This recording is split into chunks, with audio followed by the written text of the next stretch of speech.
Beneath the success stories of billionaires and major corporations lie hidden tales of betrayal. In the ruthless world of business, loyalty is often sacrificed for power, control, and profit. This list reveals the top 20 ruthless betrayals that helped build billion-dollar empires, stories of quiet coups, erased legacies, and strategic deception. Prepare to uncover the darker side of corporate greatness.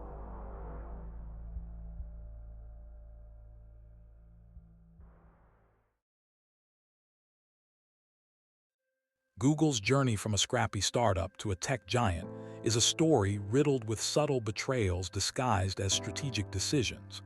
Initially, Google was founded on principles of openness, innovation, and a flat organizational structure that prioritized engineering talent over hierarchy.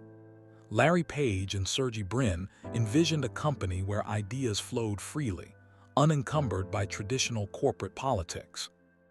Their philosophy was to foster a university-like environment where the brightest minds could collaborate without the constraints of bureaucracy.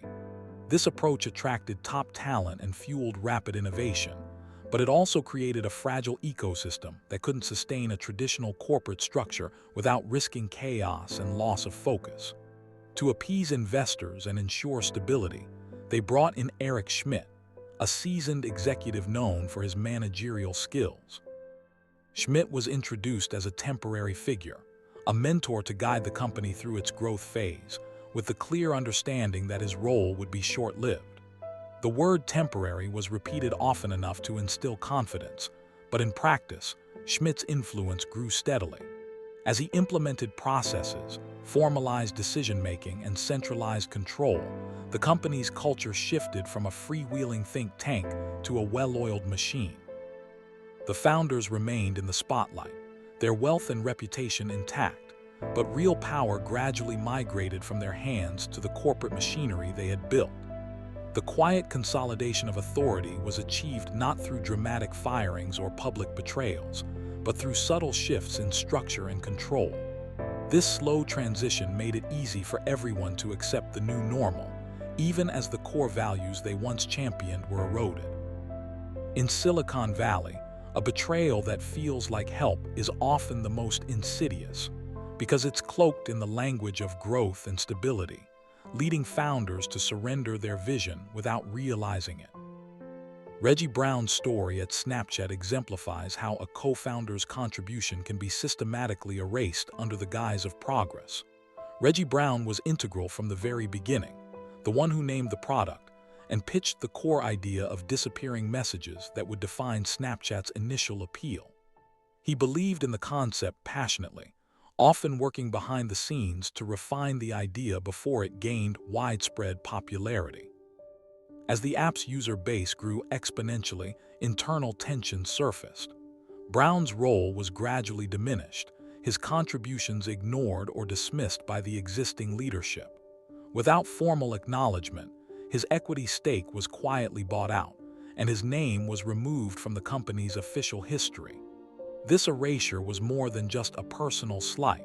It was an attempt to rewrite the narrative of Snapchat's origin story. Over the years, every interview, article, and public story omitted his name, effectively erasing him from the platform's legendary rise. Brown watched helplessly as others took credit for the innovation he helped ignite, and as Snapchat became a multi-billion-dollar empire, he remained on the sidelines, excluded from the glory. Eventually, he sued the company, seeking recognition and compensation for his role. The lawsuit didn't restore his position or reputation directly, but it forced Snapchat to acknowledge his contributions in some form.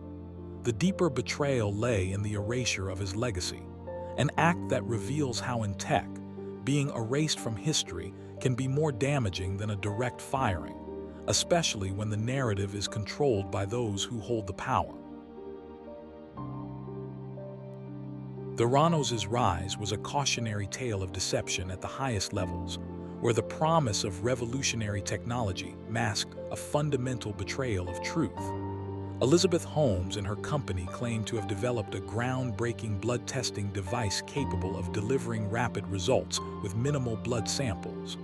Inside the company, however, Many employees knew the technology was flawed or outright non-existent.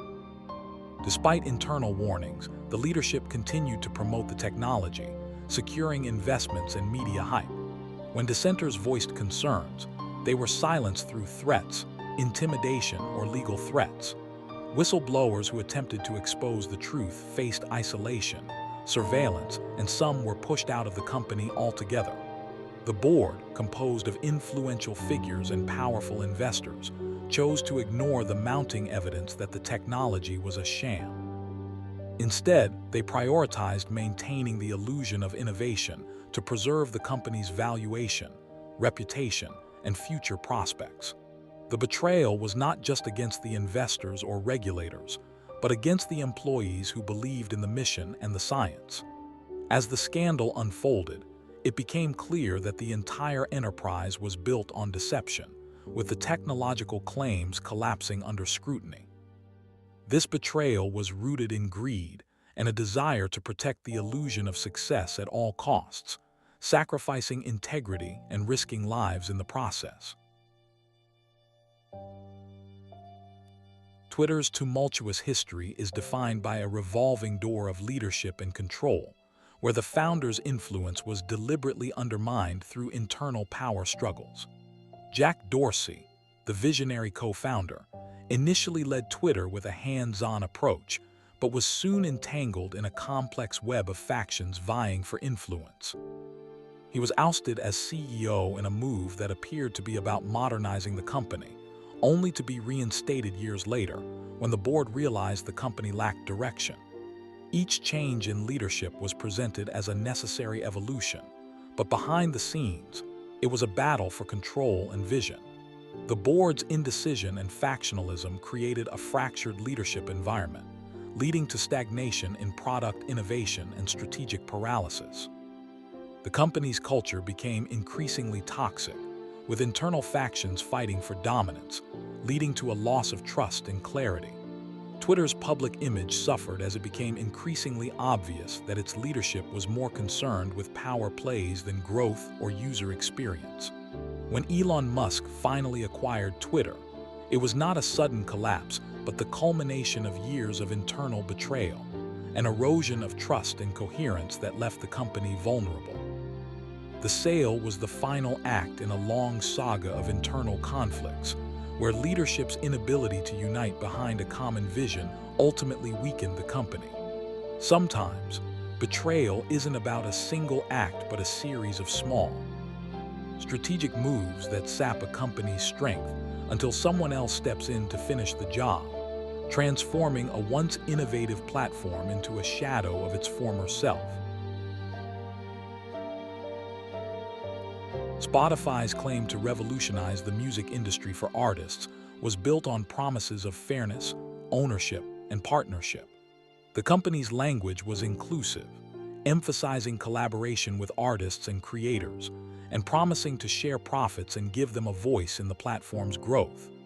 However, beneath that veneer of partnership lay a system designed to benefit the company's top executives and shareholders at the expense of the creators. Ownership was concentrated at the top, with algorithms prioritizing popular content and marginalizing independent artists. Revenue payouts shrank as the platform scaled, while executive compensation skyrocketed. Artists became mere data points, their work commodified into streams that benefited the platform's bottom line.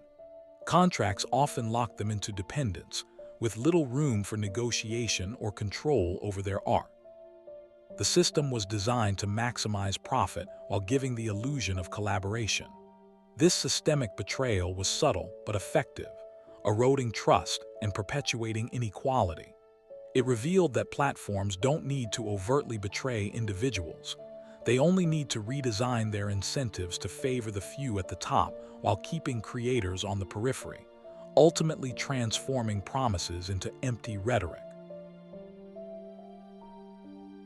Michael Dell's strategic move to take Dell Inc.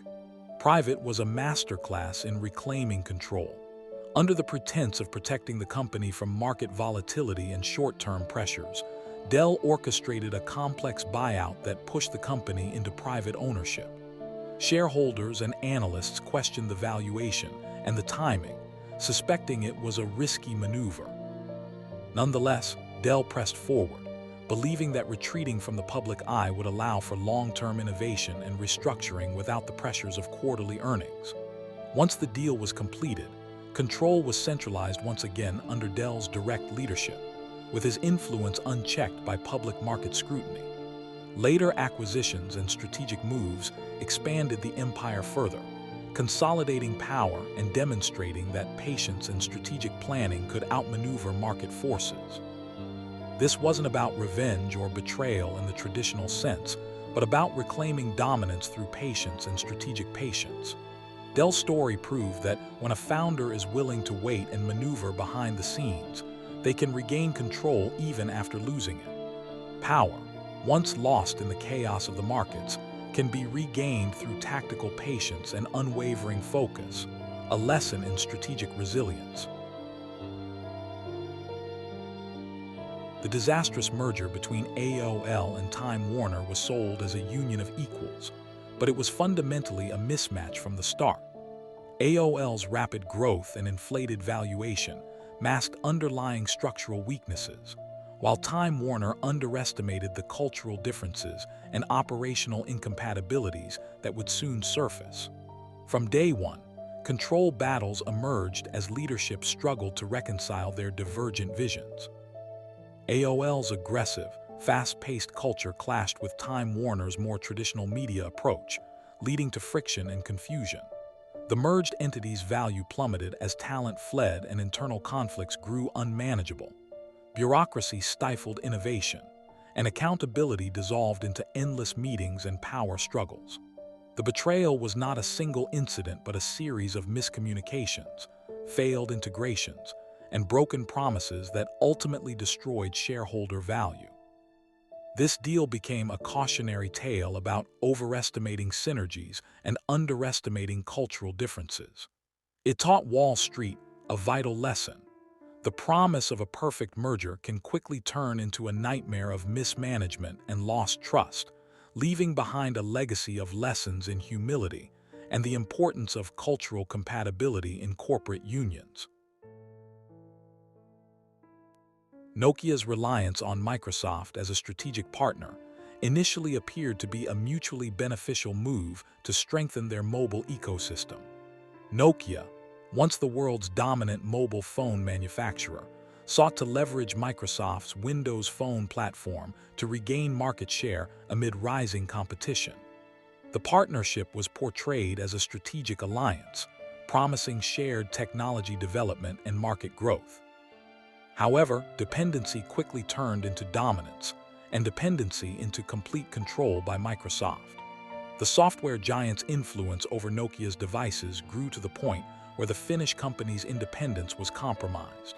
When Microsoft acquired the entire mobile division, it was a dismantling of Nokia's once globally renowned brand.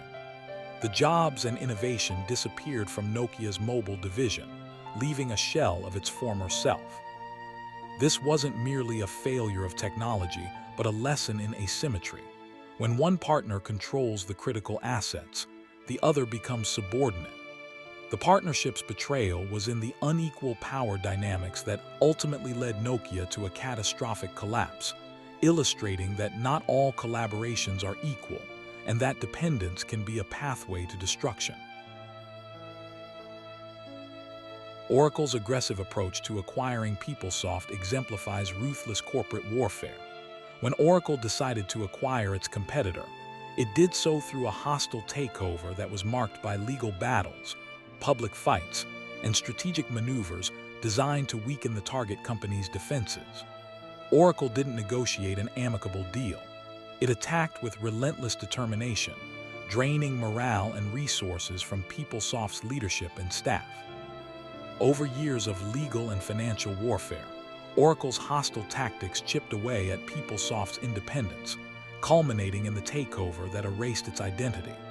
Once acquired, Oracle integrated PeopleSoft's products into its own portfolio, gradually phasing out the original leadership and branding.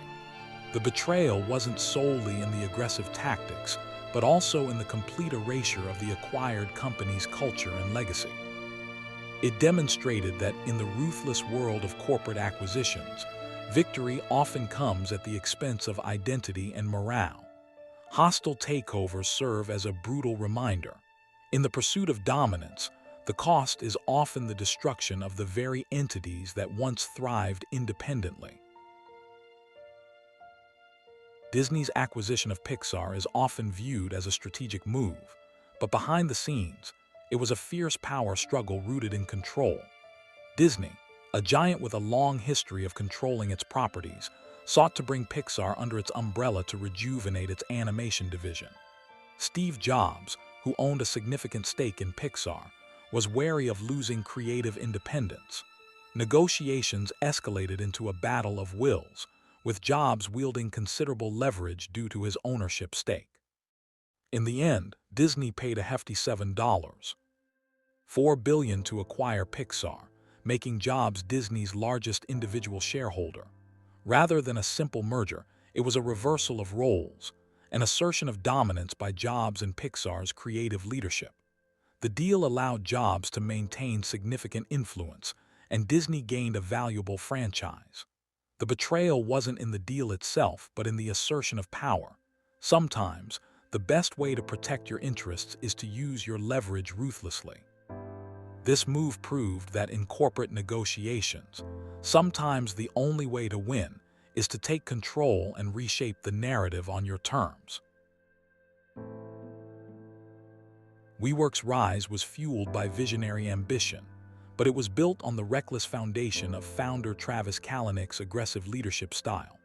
Kalanick's relentless pursuit of growth and dominance led to a skyscraper of overvaluation, with investors pouring billions into the company under the promise of revolutionizing office space.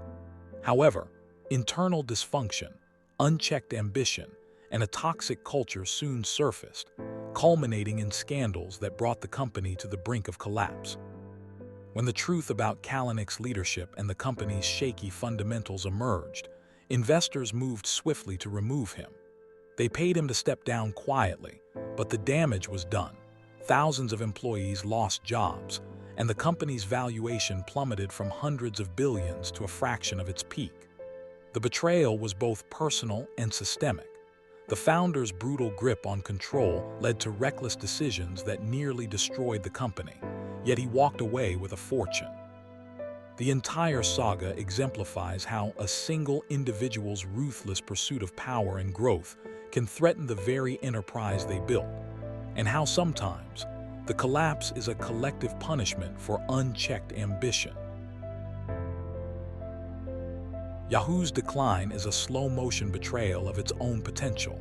Once a pioneer in internet services, Yahoo had the chance to acquire Google early on but hesitated, paralyzed by internal politics, fear, and indecision. Leadership churned repeatedly, and each new wave of executives seemed more focused on internal turf wars than strategic growth. Instead of capitalizing on its early dominance, Yahoo frittered away opportunities, losing ground to competitors who were faster, smarter, and more decisive. The company's internal culture of fear and bureaucracy stifled innovation, leading to a cycle of missed opportunities and internal sabotage. The founders, once visionary, were sidelined or marginalized, leaving the company adrift. In a tragic irony, Yahoo betrayed itself by failing to adapt, refusing to confront the risk and change that could have secured its future. Some companies don't need enemies. They destroy themselves through complacency, internal conflicts, and a failure to evolve, leaving behind a cautionary tale of self-inflicted downfall. Snap Inc.'s decision to go public with non-voting shares was a bold move that cemented founder control, but at a significant cost to investors and market confidence. By issuing non-voting shares, Snap's founders retained absolute control over company decisions, ensuring that their vision remained intact despite public scrutiny or dissent. This structural betrayal was explicit and legal. Investors knew exactly what they were getting into. However, the broader lesson was that such arrangements undermine the fundamental principles of public markets, where voting rights are expected to be shared equally or proportionally. The move drew criticism from the market and regulatory bodies, who argued that it compromised transparency and accountability. While it protected the founders' vision, it also set a precedent for other companies to follow suit, diluting the power of shareholders and challenging the idea of truly democratic corporate governance. Ultimately, this betrayal taught the market a hard lesson. Control can be maintained at the expense of corporate integrity, and sometimes the structure itself becomes a form of betrayal, an erosion of trust in the fairness of the system. Facebook's purchase of WhatsApp was a story of promises made and promises broken. When Facebook acquired WhatsApp for $19 billion, the founders promised to keep the messaging platform independent and maintain its core commitment to privacy. Mark Zuckerberg and Facebook assured the public and users that WhatsApp would retain its encryption and user-centric approach. However, once the deal was sealed, the reality shifted. The emphasis on growth and market dominance led to compromises in privacy and encryption, with some features downgraded or limited under pressure to monetize. The founders left, and the company's original ethos was gradually eroded, replaced by Facebook's broader strategy of data collection and advertising. The betrayal was not only in broken promises, but also in the fundamental shift in how user data was treated. The $19 billion purchase symbolized a commitment to privacy that was ultimately sacrificed in the pursuit of global dominance. This story illustrates how corporate interests and strategic priorities can override initial principles, leaving users betrayed by the very platform that once promised to protect their privacy. Instagram's story is one of growth at the expense of autonomy. Originally launched as a small startup with a focus on simple, beautiful photo sharing, Instagram promised its founders and users that it would remain independent and true to its creative roots. As the platform exploded in popularity, the pressure to scale and monetize grew relentless. Product decisions were increasingly dictated by corporate interests, prioritizing features that drove revenue over user experience. The original culture of innovation and independence was gradually replaced by corporate hierarchy and strategic control. The founders resigned or were pushed out. Their influence diminished as Instagram became part of Facebook's empire. Control was never returned once the company was sold. The promise of autonomy was broken, replaced by a corporate machine driven by profit motives. This betrayal highlights how scaling a startup often involves sacrificing the very independence that made it valuable. It serves as a cautionary tale that once a company is acquired, its original vision can be irrevocably lost, leaving behind a legacy of growth-driven betrayal. Uber's ascent was fueled by Travis Kalanick's aggressive, confrontational leadership style, which initially helped revolutionize transportation. Kalanick's relentless push for market dominance, coupled with a ruthless attitude toward competitors and regulators, created a culture of fear and obedience within Uber. His approach led to rapid expansion, but also to numerous scandals involving harassment, illegal practices, and regulatory violations. As these issues came to light, Uber's board and investors began to question his leadership. Under mounting pressure, Kalanick was forced to resign, and control shifted to new leadership that aimed to clean up the company's image. While Uber survived, Kalanick's ousting marked a fundamental betrayal of his original vision. The company's culture and trajectory were forever altered, and the founder's aggressive grip on power was relinquished. This story exemplifies how a founder's ruthless pursuit of growth and control can ultimately threaten the very enterprise they built, and how internal betrayal can lead to a change in leadership that redefines a company's future. Jack Ma's outspoken criticism of Chinese regulators and the government's tightening grip on tech companies led to an immediate shift in power dynamics. After publicly criticizing financial regulators and calling for reforms, Ma's influence waned rapidly. The Chinese authorities responded swiftly, freezing Ant Group's IPO and sidelining Ma from the public eye. In a matter of weeks, the charismatic founder disappeared from leadership, and the once empowered entrepreneur was effectively silenced. This swift shift in power sent a clear message. In China, control is maintained through suppression of dissent, not dialogue. Ma's fall from grace was not just a personal setback, but a calculated betrayal of the entrepreneurial spirit under authoritarian rule. It demonstrated that in some regimes, the true power lies not in innovation or free speech, but in the ability to impose control through silence and fear. Ma's disappearance underscored how betrayal can be an instrument of state power, ensuring that even the most influential entrepreneurs are brought to heel when they challenge the system. Elon Musk's brief tenure as CEO of PayPal was marked by a power struggle that ended with a dramatic betrayal. Musk, one of the original founders, stepped in as CEO during the company's early days of rapid growth. However, while he was away on other ventures, the board of directors acted decisively to sideline him, removing him from leadership.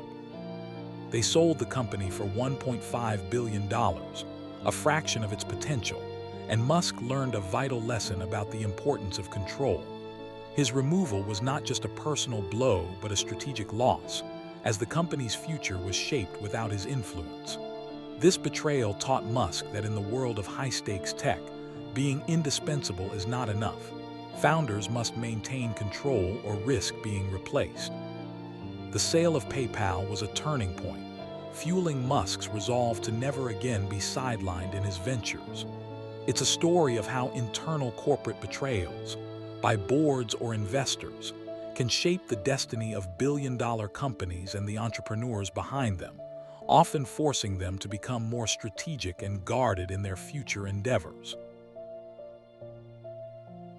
Steve Jobs' tumultuous exit from Apple is a defining chapter in the narrative of corporate betrayal. Once the visionary behind Apple's revolutionary products, Jobs was ousted in a boardroom power struggle driven by disagreements over management style and strategic direction. The company, lacking his leadership, nearly spiraled into decline, losing its innovative edge and market dominance. During his years away, Apple floundered, struggling to find its identity without its founder. When Jobs returned, he orchestrated a remarkable turnaround, revitalizing Apple's product line and restoring its position as an industry leader. The betrayal wasn't just in the firing, but in the loss of a leader whose vision had been the company's lifeblood. That near-death experience taught Apple and its leadership the importance of loyalty to visionaries who can drive innovation.